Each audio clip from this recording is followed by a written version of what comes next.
Pasien diabetes boleh nggak ya makan nasi putih anget?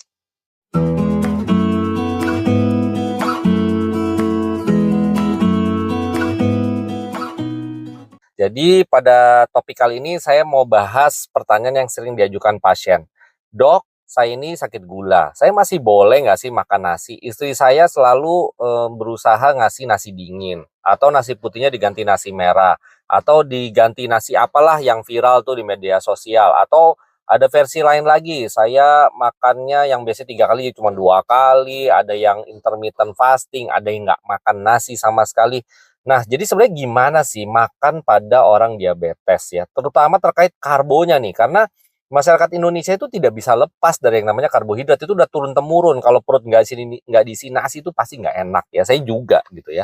Nah, jadi teman-teman harus paham ya, pedoman di Indonesia maupun internasional, boleh teman-teman searching lah ya, jurnal-jurnal penata laksanaan atau guideline penata laksanaan diabetes di Indonesia dan di seluruh dunia. Nggak ada tuh yang larang nasi putih ya, selalu bahasanya adalah pengaturan gizi kalori seimbang. Jadi kalau kalori seimbang tuh gimana? Dihitung dulu berat badan idealnya, dihitung kebutuhan kalori seharinya berapa, baru nanti komposisinya gimana. Untuk seimbang ya tetap harus ada karbohidratnya sekitar 50 maksimal 55-60% dari kebutuhan kalorinya. Protein, kemudian lemak, serat, air putih yang cukup. Tetap semua komponen itu harus ada. Tapi harus ditaker nih. Karena biasanya kadang-kadang orang tuh nggak ngerti bahwa saya cuman boleh sehari tuh kebutuhan kalori segini, dia makannya mukbang. Nah itu yang bikin gula darahnya jadi nggak terkontrol. Tapi tetap harus kalorinya disusun dari gizi yang seimbang, termasuk karbohidrat tetap harus ada. Karbohidrat memang disarankan yang karbohidrat kompleks lebih baik, misalnya dari sayur-sayuran, dari kacang-kacangan gitu ya.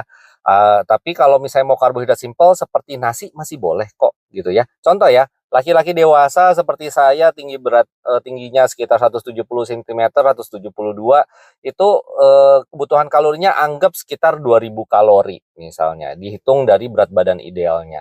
Nah, kalau misalnya karbohidratnya 50%, itu kan masih bisa kalori dari karbohidrat saja ya, sekitar 1000 kalori.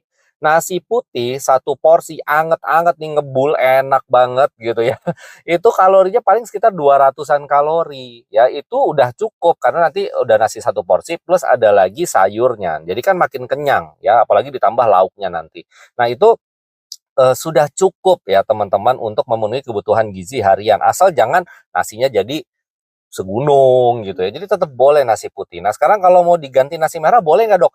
Ya boleh aja, asalkan memang suka dengan nasi merah tersebut, atau nasi hitam atau nasi didinginkan. Mau repot-repot bikin nasi yang dingin terus diangetin lagi, silahkan ya. Kalau suka ya. Tapi kalau misalnya tidak suka, malah membuat pasien dengan diabetes ini jadi stres tiap kali makan. Aduh, ini nasinya nggak enak, nggak ngebul, nggak anget. Nanti stresnya justru mengaktifkan hormon kortisol segala macam, malah gulanya tinggi gara-gara dia stres setiap kali mau makan nasinya nggak enak.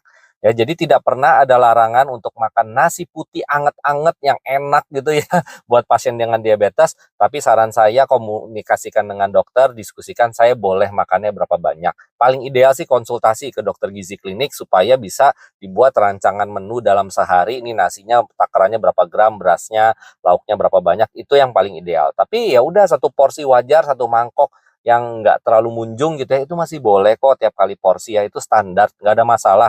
Karena kalau mau dibandingin sama kalori nasi merah gitu ya dengan ukuran 100 gram sama nasi putih 100 gram, itu perbedaan kalorinya nggak signifikan teman-teman. Lebih rendah sih, tapi lebih sedikit rendahnya ya, nggak yang beda gulanya tuh jauh banget ya.